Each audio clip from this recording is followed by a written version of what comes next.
coronary artery disease. Now, the traditional evaluation at a doctor's office includes what is shown here in this slide. So when individuals see their doctor, many times they will actually measure your blood pressure, they will measure your weight and height, they will measure your cholesterol and blood sugar. And this is actually what is demonstrated in this slide here. But there is more to it. And more to it is actually what is under the water in this iceberg. And that is there can be significant abnormalities. So here you see the total cholesterol to be in the normal range, the LDL cholesterol to be in the normal range. The HDL for a man is adequate at 48 according to the standard numbers we consider to be normal. However, here you can also see in this participant there is an elevation in the blood sugar. But when you look underneath all this, we find that even though the cholesterol was normal, there's a high predominance of small particles of LDL, LDL being the bad cholesterol. And if you have a lot of small particles, those small particles seem to enhance the arteriosclerosis. There's also low amount of large HDL particles, and these themselves actually enhance your risk for arteriosclerosis. Inflammation is actually more important, in fact, than cholesterol to drive arteriosclerosis and heart attack. And you can see here that in this individual, the CRP, which is a commonly available measurement for a risk of heart attack, was elevated at 5.1. And unfortunately, many physicians will not include a CRP in the regular assessment of someone who may be at risk for coronary artery disease. Despite the normal blood sugar, you can see that the hemoglobin A1C was 7.1. Again, diagnosing that individual already with having diabetes. And then the evaluation of lifestyle demonstrates significant abnormalities with less physical activity. The recommended is greater than 150 minutes of physical activity per week. There is a sub-consumption of vegetables and fruit, and acquired sleep. Sleep being a very important risk factor, and in fact, the lack of adequate sleep can drive all these other metabolic abnormalities. So the South Asian Heart Center helps facilitate the physical activity, the nutritional, the smoking, and the stress component to cardiovascular and diabetes disease prevention. And that actually tends to be something that regularly is missed at a regular doctor's visit, which is subscribed only to about a 10 to 15-minute period, while we have these heart health coaches that then help incorporate this sort of healthy regular routine through a 1-year period of heart health coaching. So this is our intervention.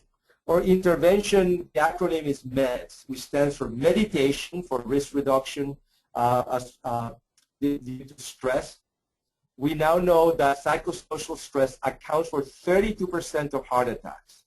And we also know that there are easily learned, easily practiced techniques that have been scientifically shown to decrease their incidence of heart attacks by up to 55% over a 5-year period. And the technique in question is the widely available, easy-to-learn technique of Transcendental Meditation, which is recommended by our center. Exercise, physical activity, has been shown to decrease the risk for diabetes, heart attack, stroke, and dementia. Nutrition or diet is also very important. But we approach the diet issue not only from the point of view what is on your plate, but who is the person sitting in front of your plate. And this is why we do this sort of very comprehensive lifestyle and metabolic evaluation, because those describe actually the best diet and best nutritional counseling for you. And ultimately sleep. Sleep actually disrupts, then can affect stress, can affect your capacity to exercise, and it definitely affects the amount of food that individuals eat and the quality of the food that they consume and that its digestion. So the Heart Health Coaching Program is an ongoing one-year program to help you facilitate and motivate this incorporation of a healthy, regular routine into your daily routine, such that this behavior of exercise, adequate sleep, adequate diet, and stress reduction becomes the default behavior. That is what you are going to do rather than you have to work at doing. It just becomes your default behavior, just like brushing your teeth in the morning when you get out of bed.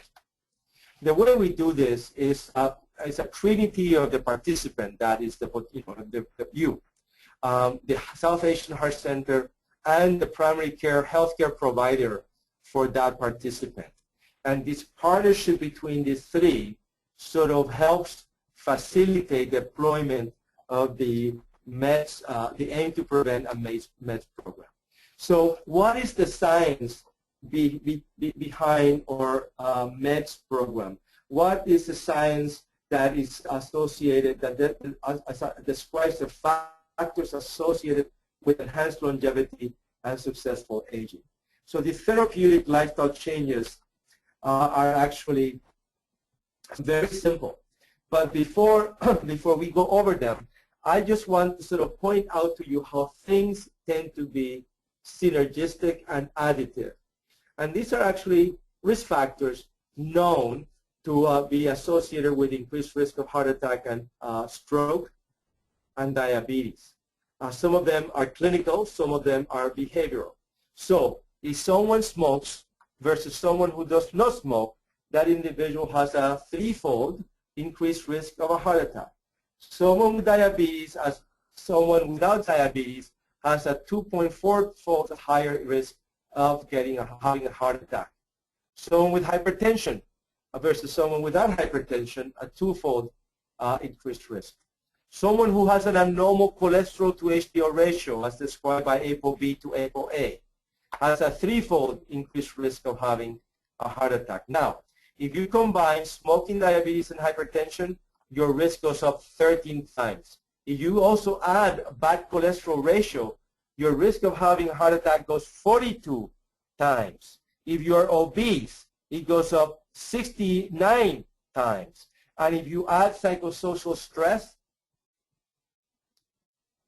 your risk factor of having a heart attack is 129 times. This is not 129%. We're talking about smoking, diabetes, hypertension, bad cholesterol, being obese, and being stressed out. Commonly seen in the Silicon Valley, that increases your risk of a heart attack about 129 times. And that actually is very, very concerning. And all these factors are modifiable, but before they can be modifiable, they have to be identified. Now, now that's the bad news. So how about the good news? Well, if you don't smoke, your risk of having a heart attack is only 35, is 0.35, that is 65% lower than someone who does smoke. If you consume fruits and vegetables, only one a day, by the way, your risk of having a heart attack goes down to about 30% of that who actually does not eat a fruit and vegetable. If you're physically active, it goes down 14%. If you consume a little alcohol, it goes down 9%. Now, if you don't smoke and you have at least one serving of fruit and vegetables per day, your risk of having a heart attack goes down 76%. If you add exercise to that, it goes down 79%. And if to that you add a little bit of alcohol, it goes down 81%. And that is actually a very, very strong benefit of not smoking, eating fruits and vegetables, exercising, and consuming alcohol. And in this valley, smoking is actually, the incidence of smoking is low. But we should also include here chewing tobacco.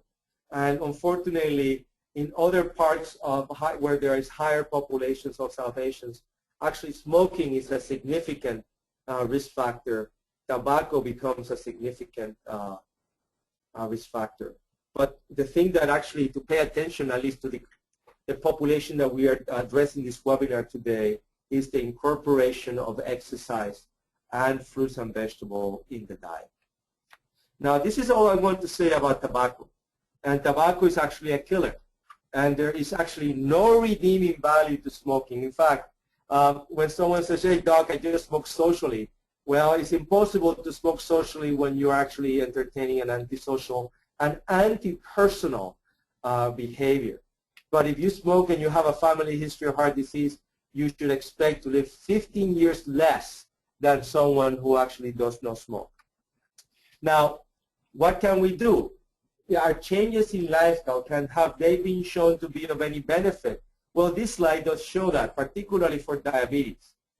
Incorporating 150 minutes of physical activity per day and lowering 5 to 7% of your body weight, as described here in the lifestyle routine column in orange, is associated with a 58% reduction in the incidence of diabetes over a 2.8 years. In fact, when they did the study, they actually had to stop the study early because they thought it to be unethical not to let the placebo group know that exercise and diet was actually good for the prevention of diabetes.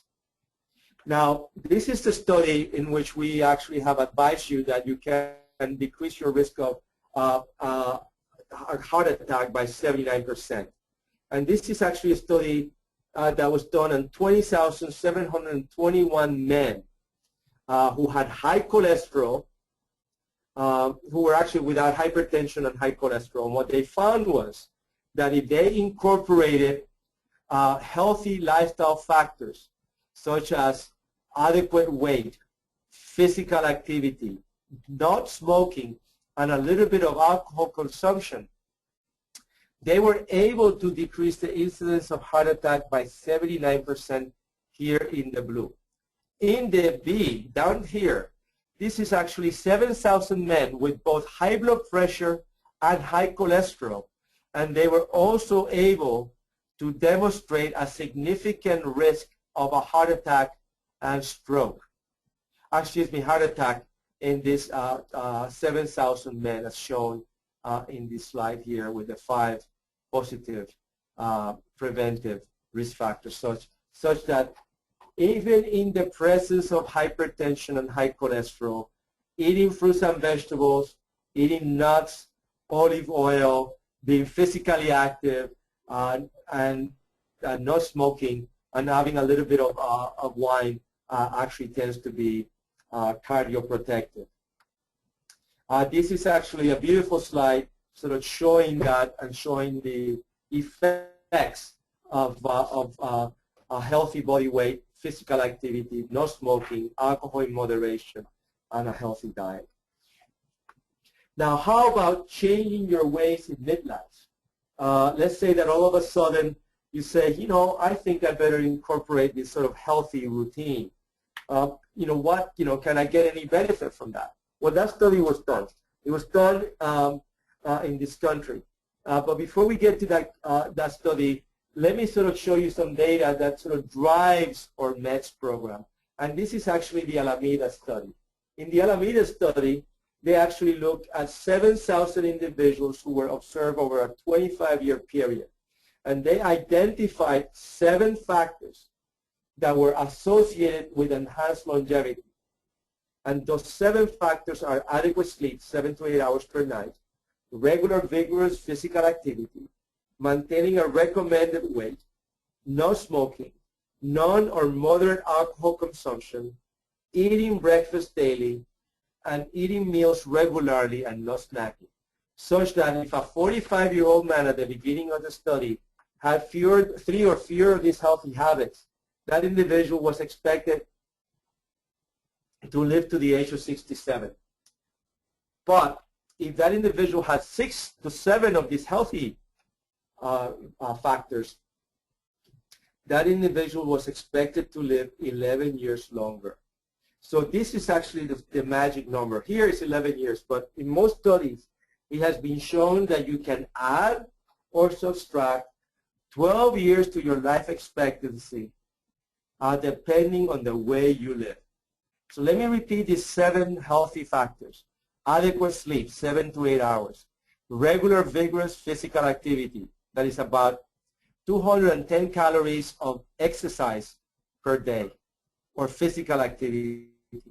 Maintaining a recommended weight. No smoking. None or moderate alcohol consumption.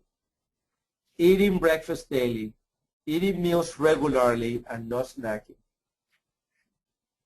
So how do we incorporate this data then into our curriculum? And we actually look at exercise, for example, as a medication. And we have found that individuals who are physically active actually and are fit tend to live better and have fewer cardiac events than people who are actually unfit but who have a normal body weight. So if you're fat and fit, you tend to have fewer cardiac problems and live longer than if you are unfit and actually not overweight. Now let me show you the slide about turning back the clock.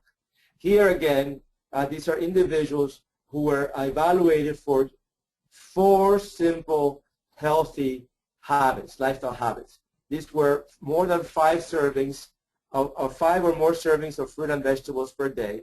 That would be like 2 fists of vegetables and 1 fist of fruit. That would be your 5 servings. Regular physical activity, not being obese, a BMI less than 30, and not being a smoker, not a current smoker.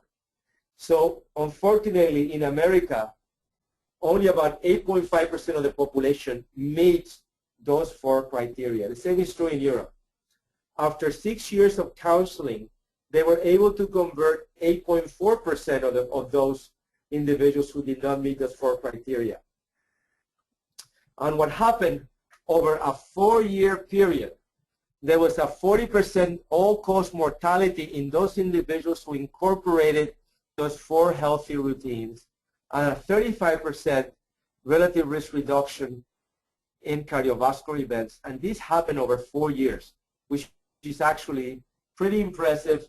And you will say, you know, probably it beats, you know, the power of taking a pill, even though this does not replace the benefit that you gain from taking the prescribed and necessary medications. Now, talking about physical activity, this is the experimental model, this 2-decker bus, where the first experiment demonstrating the benefits of exercise was performed. So in this double-decker, you have 2 government employees. One, the driver, and the other one, the conductor. And in the conductor here in the orange, you can see that the sitting individual had about a 2 to 3-fold higher risk, higher incidence of heart attack, coronary occlusions.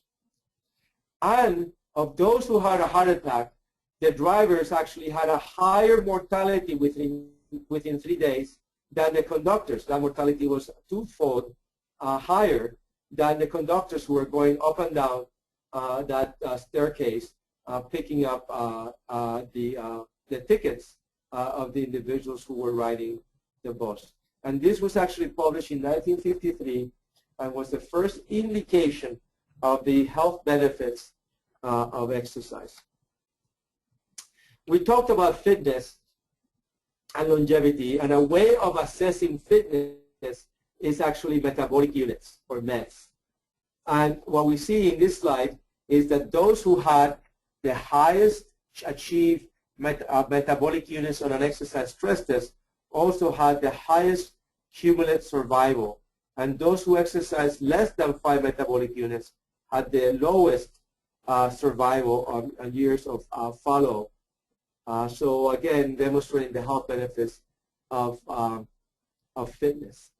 This slide actually shows the same, that over a 5-year period, those who actually were fit on 2 different exercise stress tests had fewer cardiac events than those who were on mortality, than those who were unfit on two exercise stress tests.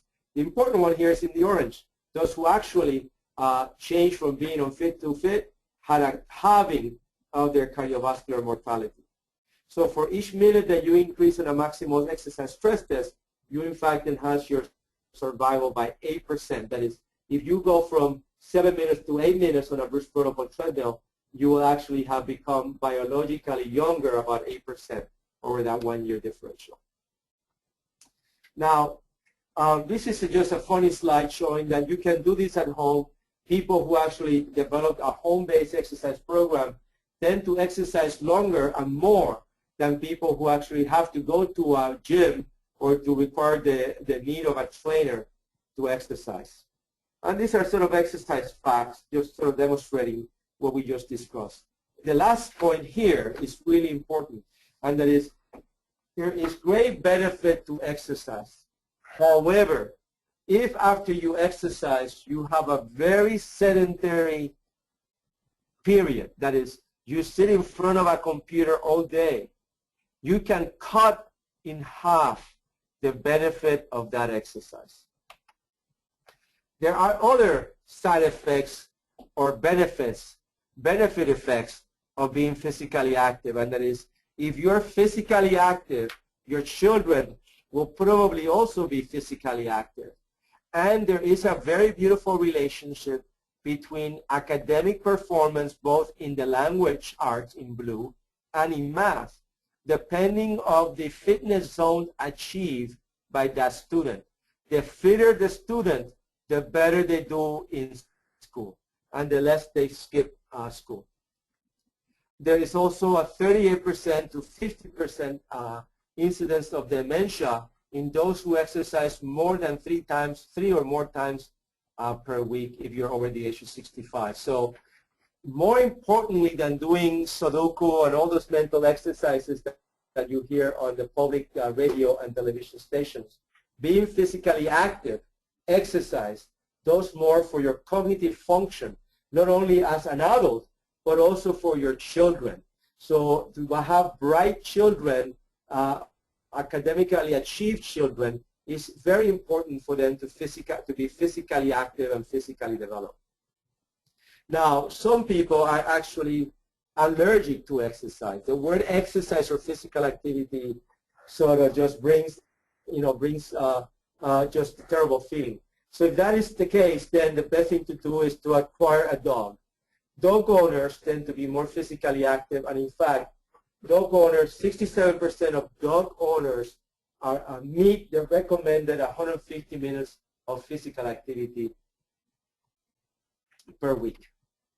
Now, this section is a little bit about obesity, and I'm not going to say much about obesity, but the fact is in America, we are surrounded by weapons of mass expansion, and 60% of Americans, or now more, are overweight.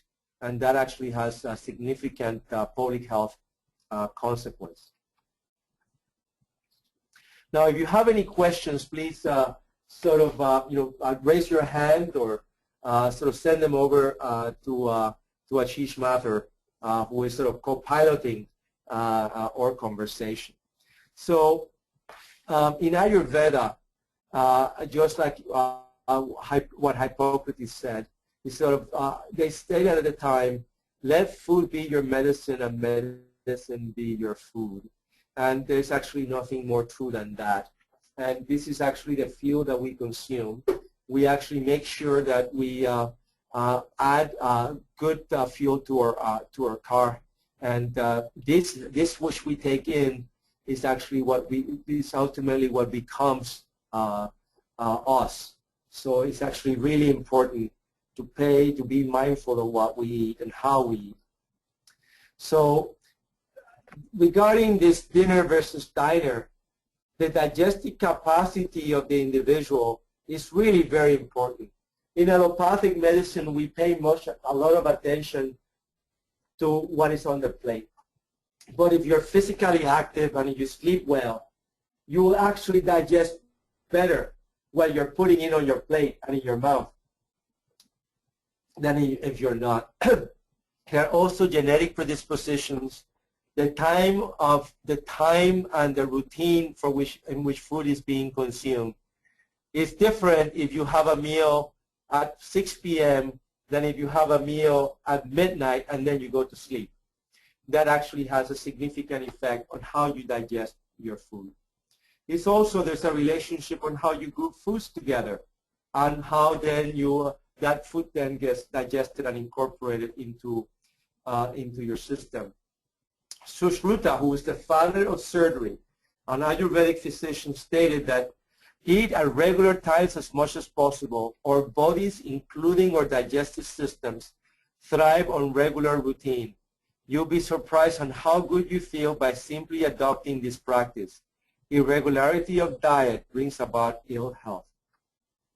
So how does that translate to you, to the dieter? Well, it's important to have breakfast daily. It's important to minimize eating out regularly. It's important to combining some foods with, if you're eating carbohydrates like almonds and with the carbohydrates, or vinegar with your salad if you're eating bread. And it's also, if you're physically active and you exercise regularly, you have a significant improvement in your glycemic response. Plant-based food is better than low-fat food. The incorporation of stanols and sterols, which is actually what is found in the cell membrane of vegetables, is actually a great benefit to you. And in fact, if you consume 3 or more servings of fruits and vegetables per day, that is actually 2/5 of fruits and vegetables per day, you have a 24% lower incidence of ischemic heart disease or heart attacks, a 27% lower incidence of cardiac mortality, and a 27% lower incidence of stroke. Higher fiber versus lower fiber is associated with an up to a 60% reduction in the incidence of diabetes. And the healthy fats. Most recently, there was a study done in Europe demonstrating that 30 grams or a quarter cup of walnuts per day added to a Mediterranean type diet was associated with a further 30% reduction in the incidence of stroke. And I tell you, eating nuts, it tastes good.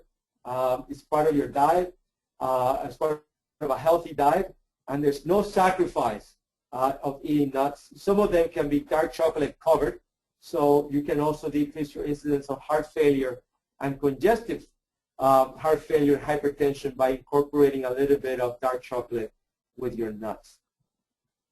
Now, how about the poisons?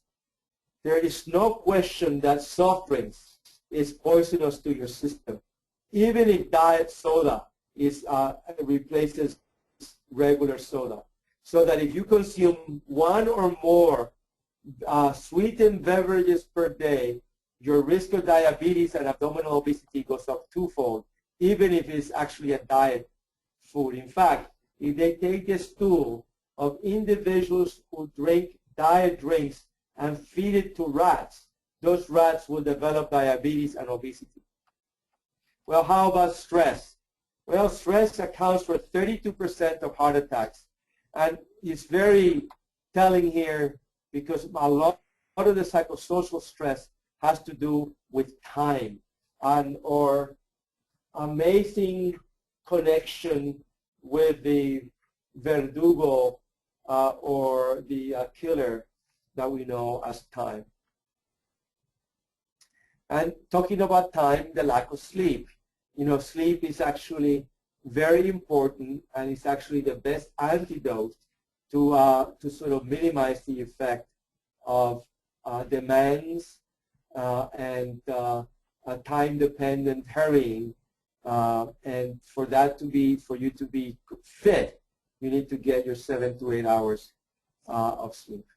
Meditation is also a very good and important method of minimizing and the effects of stress and maximizing the fitness of the dieter.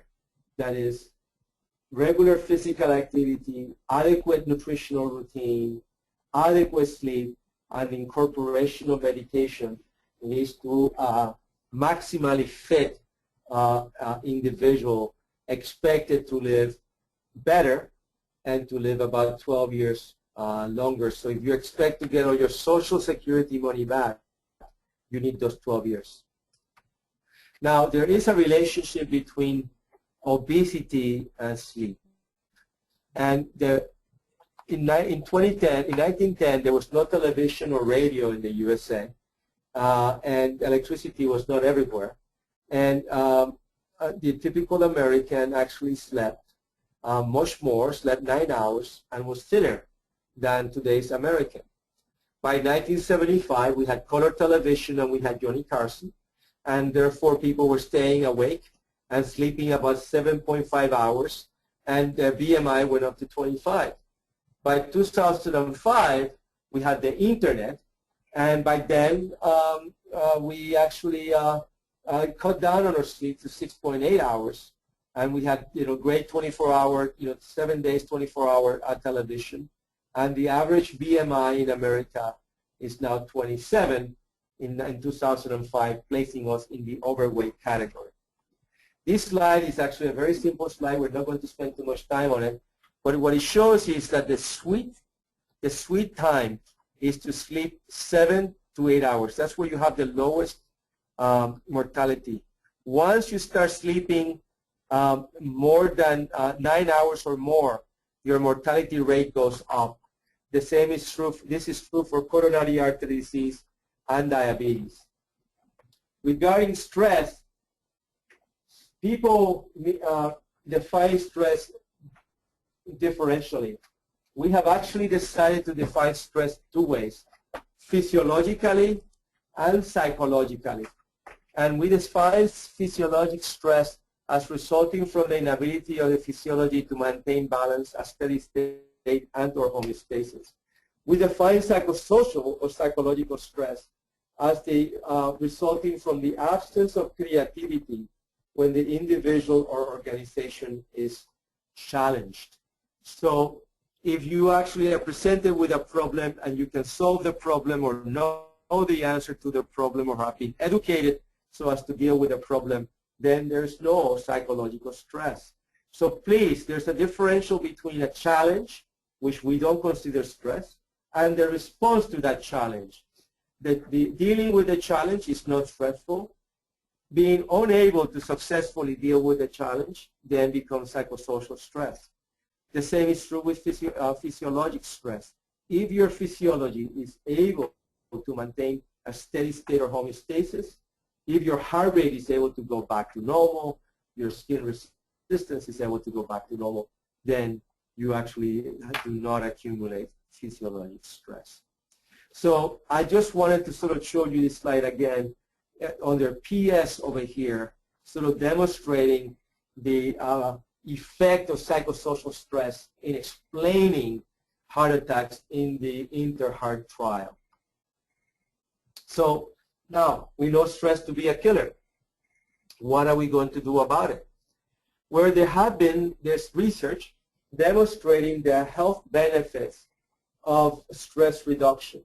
And in this slide, you can actually see the title of a paper that was published in 1971 in the American Journal of Physiology, showing that the practice of transcendental meditation was associated with a significant reduction in metabolic rate. That is, oxygen consumption in the black lines was associated with about a 16%, the practice of transcendental meditation was associated in the black line with about a 16% reduction in oxygen consumption and or metabolic rate, associated also with a drop in CO2 carbon dioxide production.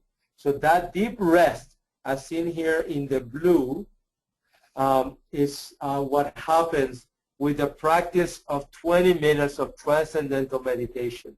In this slide, you see the oxygen consumption while this subject is asleep, and here you see the oxygen consumption of someone who is undergoing hypnosis.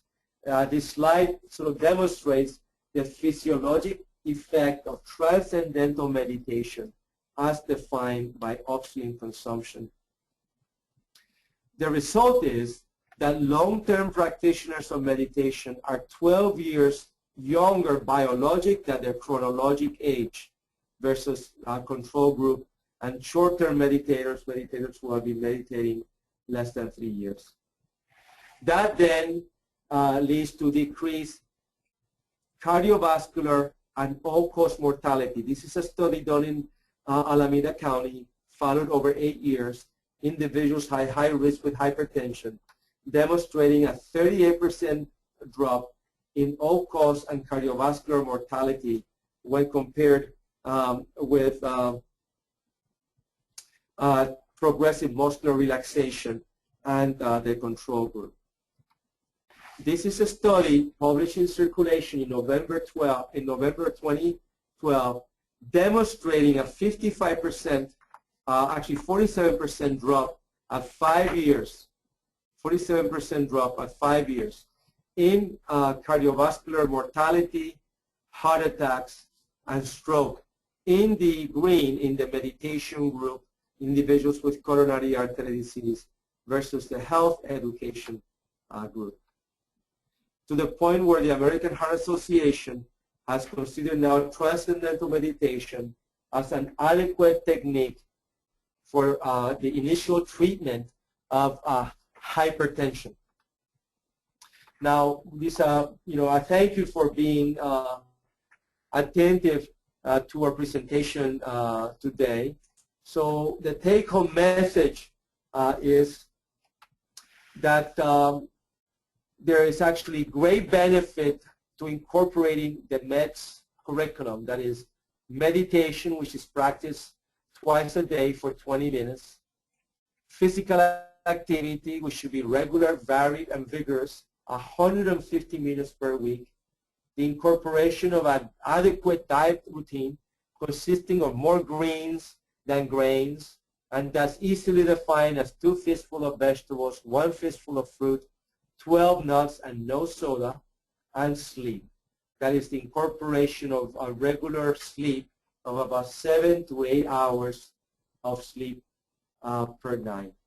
And this is actually what the South Asian Heart Center offers in terms of our heart health coaching.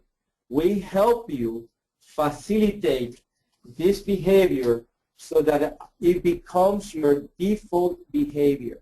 And we can do this at a very low cost with a $49 processing fee plus whatever the insurance covers for your lab fees, or a flat $125 flat fee, which both covers the processing fee and the laboratory fee. These fees are now new. For the first 5 to 6 years of the South Asian Health Center, this program was actually delivered to the South Asian community free of charge. It was as a result of the expansion of the center and the increased services provided to the center and the increased number of participants that are now being enrolled in our center. We are now obligated to charge this $49 processing fee. We have been able to obtain great discounts for the laboratory fees, which are part of our comprehensive metabolic evaluation. These laboratory orders can actually be obtained by your primary care physician. They are available within the Palo Alto Medical Foundation order panel, and they're available through most doctors' offices through the Quest Diagnostics Laboratory panel. So if you have any questions, we would love to sort of answer them online now or later. So thank you very much for your attention. Are there any questions?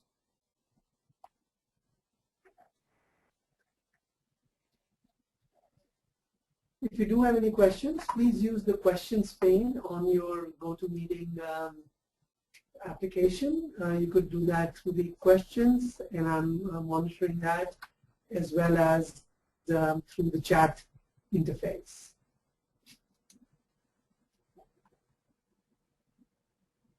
You will certainly get the presentation and a link to the recorded version of this webinar on YouTube.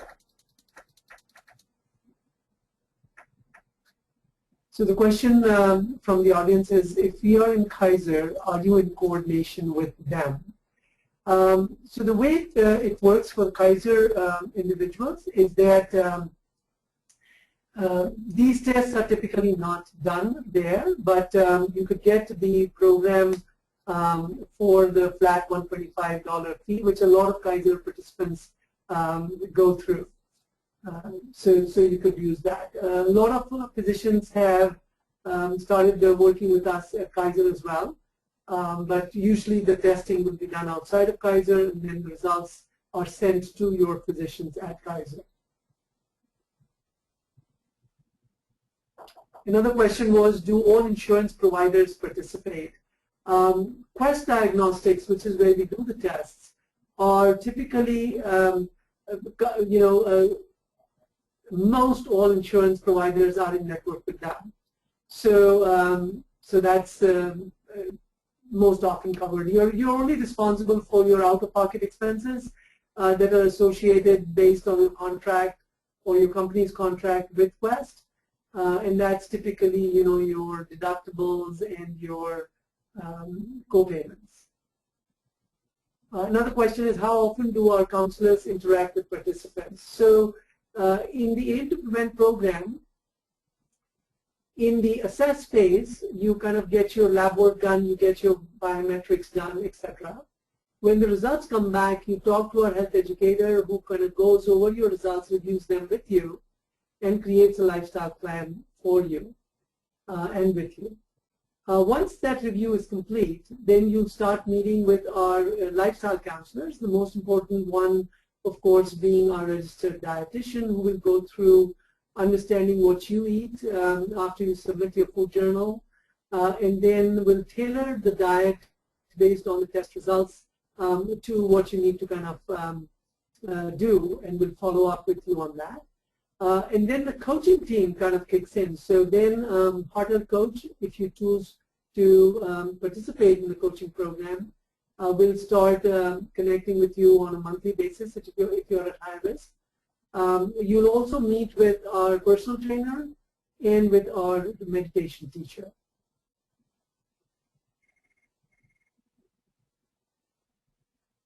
So those are some of the questions that have come up so far.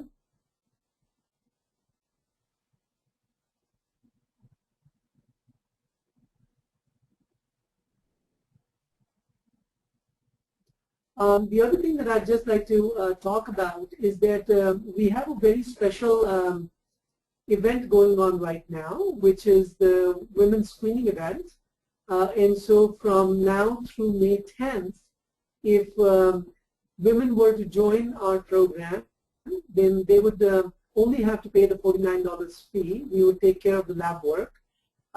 If they also participate with their spouse or partner, and the spouse kind of goes through the regular processing and lab work, but we are doing this in conjunction with Mother's Day, and we also feel that women are the family medical officers and do really play a major role in the family's health. And so by getting them screened, for them to understand what their risks are and to be able to then understand what the family risks are.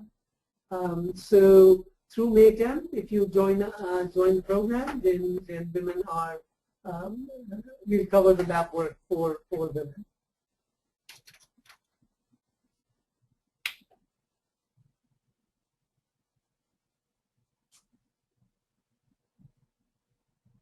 Okay, and then the other question that has come up is, do you coordinate with the participants' primary care physicians? And the answer to that is yes. We send all the results and all of our recommendations back to your physicians, including any additional medical work that may be necessary. For example, there may be recommendations around medications. We do not prescribe medications. We ask that you follow up with your doctor, and the doctor is in the best position to provide additional medication if necessary. But also additional tests that they might do, they're all done and coordinated through your physician's office. So we are physician neutral. You may come to us from Kaiser, from PAMP. As a matter of fact, PAMP routinely will refer their patients to us for lifestyle consults and other independent physicians as well.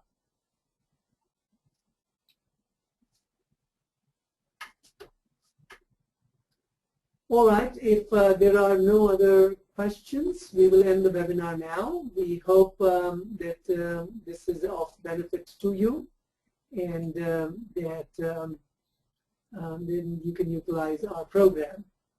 Thank you very much. Bye-bye. Bye-bye.